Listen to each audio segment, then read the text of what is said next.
So if people tell y'all, hey, we accept vitiligo and we're not going to make fun of vitiligo because it's a skin condition that causes the pigmentation in the skin to be kind of to be blotched and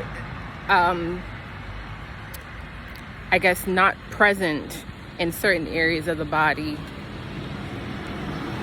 And we say, yeah, that's okay. We're not gonna make that a big deal because now we know what it is. It's actually now trendy and we now love it. But if somebody has a skin condition where their pigment is like polka dotted, or you see, don't wait for somebody to tell you that something is okay for you to just be okay with it. You see what I'm saying? Like you decide whether you have an issue with something and how does it affect you in order for it to be an issue to you. See, this is where I feel like there's too much free energy because people make issues with things that don't really have any significant meaning to them, and the things that are of significant meaning gets the least of their attention. And that brings me to the point how some people tend to fixate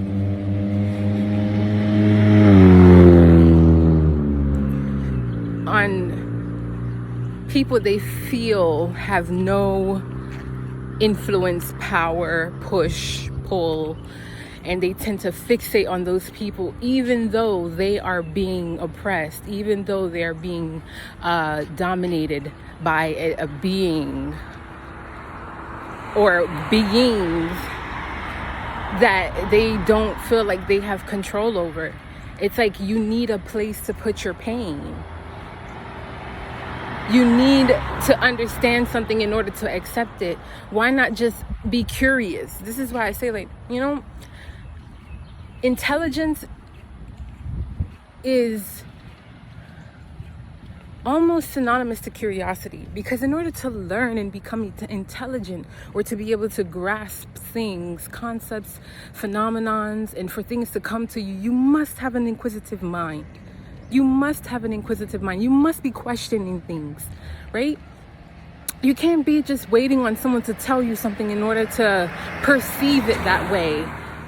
Ask yourself questions and don't be ignorant about the questions that you ask. Like, it takes time to cultivate like true curiosity. But if you do it with the intention to be petty or to, I don't know who lied to y'all, but being petty is only, it has shrunken your brain in so many different ways when you allow yourself to operate in such a low vibrational state of being for a long time. And you call that your way of life. You call that your way of life. Being petty is what you call it. Oh, I can be the pettiest. How about you be the strongest mentally? Because mentally strong people don't allow too many little things to get to them. They're selective on what they allow to get to them. And I had to learn this myself. I had to learn that if I stop and throw a stone at every dog that barks at me as I'm on my journey, that cliche phrase is, if I stop and I pay attention to every opinion, to everything, like if I'm headed up, if I'm focused on ascension and I'm going up and higher and further, and I allow for myself to look down and observe the different things that are beneath me, to then allow it to internalize it. The only way that has an opportunity to come into me, to be internalized by me, hello, the participant, is if I'm giving it the opportunity. I'm not giving anything the opportunity that's beneath me to come into me. That's why I don't look down on nobody. I'm not shaming you. So when I speak like this, you can't take how I speak as me looking down on you if you're on the other end. It's a part of your growth and maturation. Like, there are people that are more mature than me. I'm only 25 years old. I can only imagine how many people that are more wise and more, just been through life and have more experiences under their, under their belt than me. So this is in no way, shape, or form to say anything. And by the way, let me put a little disclaimer in there. Age is not indicative of growth and maturity. It has never been. It has never been. Age has never been indicative of growth and maturity. Growth and maturity is something that is garnered by true experience, lived experience that is internalized and extracted wisdom, a learning experience, some knowledge, something that can be applied to the future scenarios and future situations, future generations.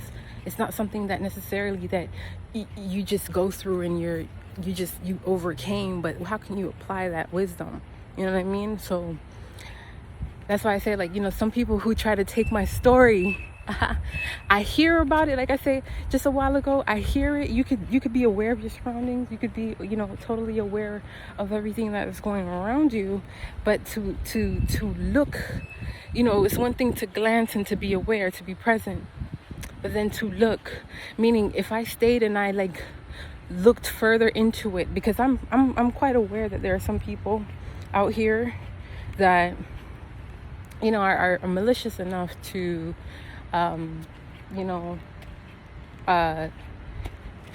they learned what happened in my life or what's happening, and they're trying to repackage my story as their own and market it to people who don't know that they're just making it up, or they're taking it from what I've lived, and they're telling people as if it's their own story. And what they're doing is they're asking people to help them. So basically getting energy off of my pain and my story. And I think that is the lowest form of existence that someone can be in, because what you're doing is you're trying to live in my shoes. And see, while I'm gaining the spiritual energy from that wisdom and from that experience, and you're gaining the physical, the tangible stuff, which, by the way, you're going to have to give back with interest because that doesn't belong to you. But that's stories for other days. I don't want to even go into that too much, because everything that we see here is the manifestation of what's happening in the spiritual realm.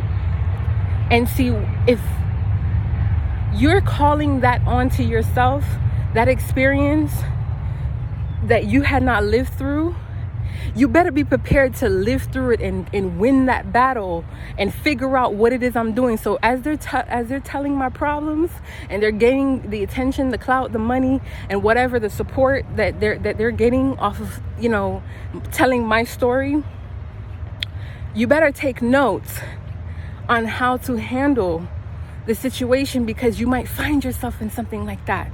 Someone you love might find yourself in something like that, because guess what?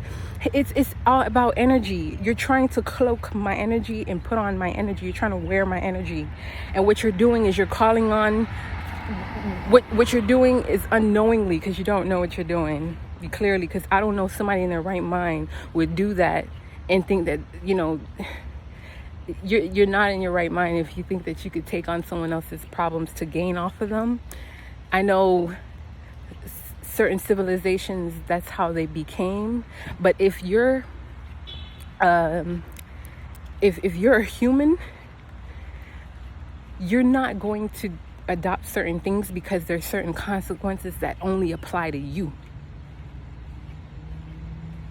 There's certain consequences that you can't say, but no, Joe did it. No, look at what Joe's doing. No, but look at. Nah, it don't work like that. Certain things only apply to you. So, I don't know. That's just it is what it is. We know what we carry as beings that are of a certain vibration, and there's gonna be another sifting process, right? Because here's what if you ever done any gold mining or any kind of mineral mining, there's several sifters. There's not just one sifter. There's several. So there's a sifter with a net that has holes that are large enough to get the big rocks out. And then there's another sifter that the entire mixture that's left over goes through another sifter that has a net that is a little smaller than that. And that process keeps going and going and going and going and going and going until there is refinement. And what's left is the smallest particles, the smallest minerals.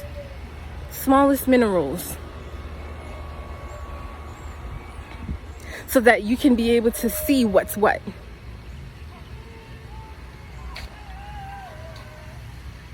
You see what I'm saying? You want to be able to see what's what by continuing to sift. And so that's why I feel like this process where there is a separation, we talk about the great separation, where there is a sifting of the minerals. And it's happening on another level, and it's going to keep happening and happening and happening. And I don't think people really understand like what that truly looks like. Because there are a lot of people that have learned to cloak and mask and become something else. And it's like, because the way the earth is evolving, the earth needs true resonance to be able to function. And you see, if so many people are continuing to live a life that is a lie, that is based on a lie, predicated on lies, it won't, like, existence won't be able to happen. Like, it just won't happen. Like, I don't really know how to explain this in like practical terms, because it's something that is of the spiritual nature. But I'm hoping that that's clear for people to, you know, at least grasp a little bit. You know, if you get it, you get it.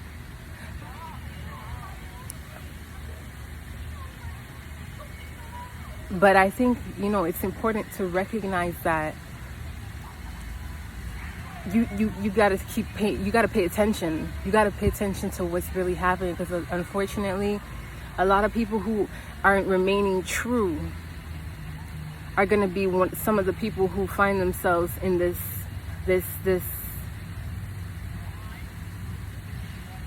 gap, this space and time, this suspended reality.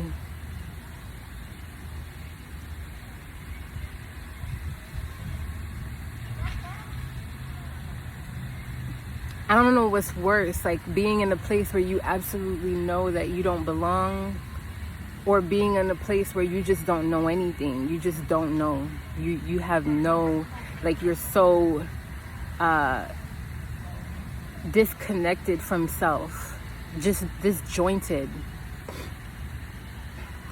And people who don't have the perception to even perceive what that would look like,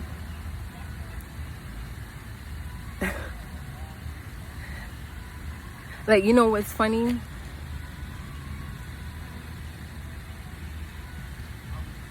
There are people who, for whatever, like, your intentions. Okay, let me backtrack.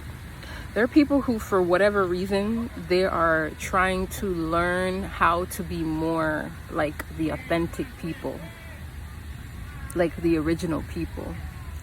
And they're going about all of this in a very inauthentic way. And because of that, there is no access. There's no access granted. They can't get in. And so until they get their intentions right and intentions pure, and their intentions have been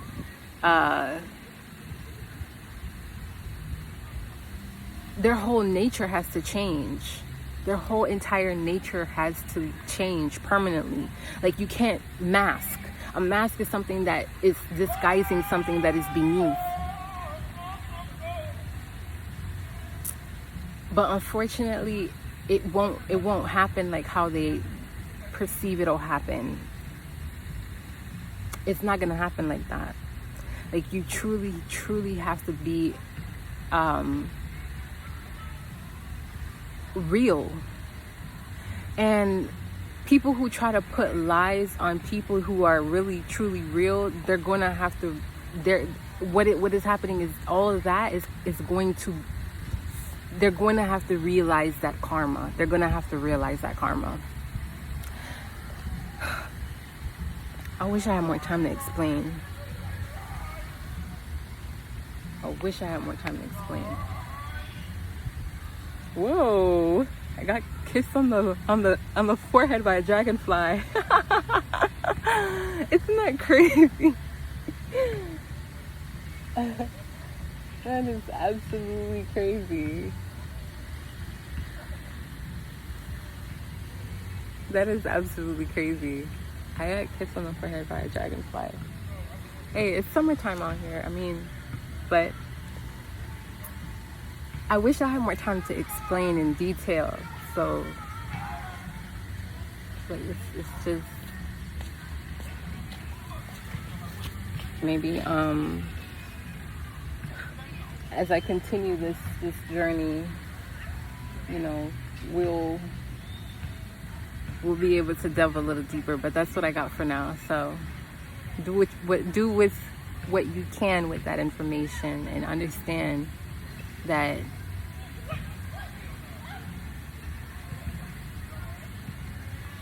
true love wins. Not that superficial love, not that inauthentic love. True love wins, right? True love wins. And that's why I'm so happy. Like, as much as, you know, I've experienced things, and I'm experiencing things that I don't really speak about. I'm sure, I mean, I have people to speak about it for me, and quite frankly, they're adding whatever flavor they want to it to make it their own. So I'll let them have that.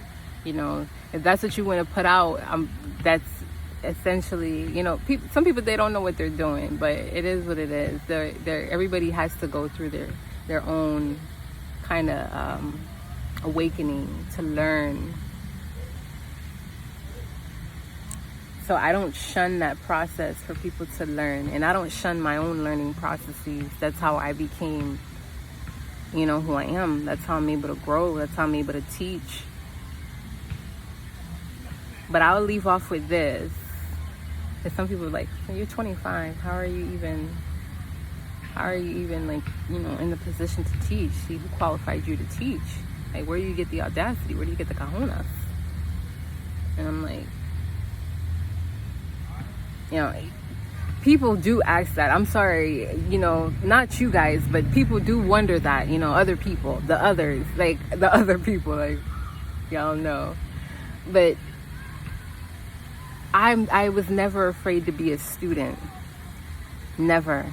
I never was afraid to learn from others. My pride, I embraced learning. You want to become, you want to evolve, you want to grow, embrace genuine learning. Humble yourself to learn from people who don't even have more, like people who you perceive might have less than you, have a wealth of information, a wealth of knowledge, a wealth of wisdom that you may not have access to.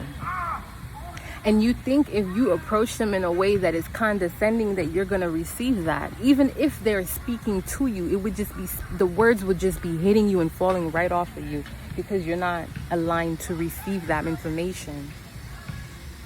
You're not at the access point. You're trying to circumvent, but you have to humble yourself. There is humility in being a great leader. You ever see a great leader who rules with an iron fist, and it doesn't last long. They're not the ones that are remembered or revered or called upon in times of true crisis and need.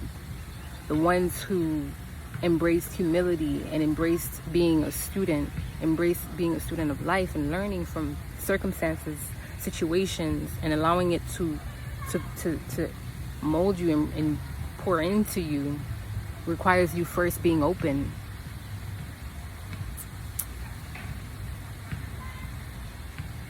And so that's why, like, no matter whatever people try to do to me, you know, they're not doing it to me, they're doing it for me. So yeah, that's it. I'm going to wrap this up and continue my journey. I'll check in when I have more. So see y'all soon.